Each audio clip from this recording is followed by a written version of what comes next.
জীবনে ভাই সব দুঃখ সবাইরে বোঝানো গেল, একটা দুঃখ আমি আজ পর্যন্ত কাউরে বুঝাইতে পারলাম না। মানুষের কেনই বা মনে হয় আমার দেখলে আমার গার্লফ্রেন্ড আছে, ভাই তাদের কি একটুও কমন সেন্স নেই? আমার যে চেহারা, এই চেহারা নিয়ে যা কিছু করি না কেন, অন্তত তাদের এতটুকু কনফিডেন্স থাকা দরকার ছিল যে আমার এই চেহারা নিয়ে মেয়ে পটানো মানে মহাবিশ্ব জয় করা। তাদের এতটুকু কনফিডেন্স থাকা দরকার ছিল। শুধু দেখলেই ভাই আমি কেমন আছি সেটা জিজ্ঞেস করে না ভাই, জিজ্ঞেস করে গার্লফ্রেন্ড কেমন আছে, সে কি রকম। আমি নিজেই দেখলাম না ভাই, জীবনে আজ পর্যন্ত একটা মেয়ে পটাইতে পারলাম না, এখানে এসে জিজ্ঞেস করে আবার গার্লফ্রেন্ড কেমন আছে। আজ পর্যন্ত একটা পটাই দিছস? ভাই মানুষের কথা কি বলবো, বান্ধবী বলেন এই বন্ধু বলেন যা আছে সব স্বার্থপর ভাই, স্বার্থপর। আজ পর্যন্ত একটা মেয়ে পটাই দেয় নাই। মানুষ মনে করে আমার ওই যে যে ভিডিওগুলা দেখে মনে করে কি আমি, আমার গার্লফ্রেন্ড আছে, আমি ছাইকা গাইছি, এই সে। ভাই আমার ইমোশনাল ভিডিওগুলা দেখে যে বিশ্বাস করবে সে নিজেও ভণ্ড। আমি তো অনেক বড় ভণ্ড, হ্যাঁ। এগুলো সব সিরিয়াসলি নেওয়ার দরকার নেই। আমি যা করি সবাই ভণ্ডামি করেছি ভাই। আর আমার এগুলা যারা বিশ্বাস করবে তারা অনেক বড় বড় ভণ্ড ভাই। আপনাদেরকে কিভাবে বোঝাইতাম ভাই, কি করলে আপনারা বিশ্বাস করবেন যে আমার গার্লফ্রেন্ড নাই, আমি প্রেম করতে পারি নাই জীবনে? কি করলে আপনারা বিশ্বাস করবেন?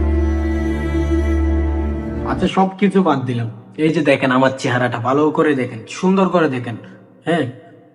আমার এই চেহারা নিয়ে কি মেয়ে পটানো সম্ভব? আপনারাই বলেন। এতটুকু অন্তত এতটুকু কনফিডেন্সটা রাখেন যে আমার এই কাইল্লা চেহারা নিয়ে মেয়ে পটানো সম্ভব না। এতটুকু কনফিডেন্স আপনাদের রাখা দরকার ছিল আমার প্রতি, হ্যাঁ।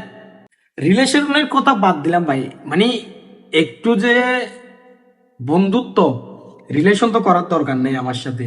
আমি জানি আমার রিলেশন হবে না, কেউ যদি বলে অন্তত ছেলেটা ভালো, এই ক্ষেত্রে সে যদি জানে তার প্রতি আমার একটু ফিলিংস হচ্ছে বা তার আমার প্রতি ফিলিংস হচ্ছে, অন্তত মানুষ যদি এতটুকুই জানতে পারে, হ্যাঁ, তাইলে হয়েছে, বাস খতম। সে এমন ভাবে বুঝাবে ভাই, সে আমার 7 জন্মের শত্রু ছিল। এত শত্রুতা আমি করস ভাই, ভালো কথা।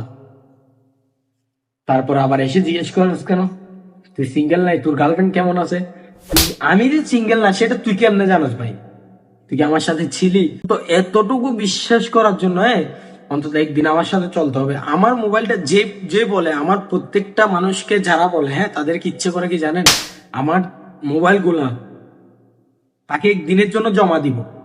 যদি আমার এমনি হসপিটালের কল ছাড়া যদি অন্য কোনো কল আসে, হ্যাঁ, আমার অফিসের কল বা বাড়ির কল ছাড়া যদি অন্য কোনো কল আসে, বান্ধবীর কলও যদি আসে, তাহলে কি মোবাইলগুলো আমি আর জীবনে নিব না আপনাদের থেকে ভাই।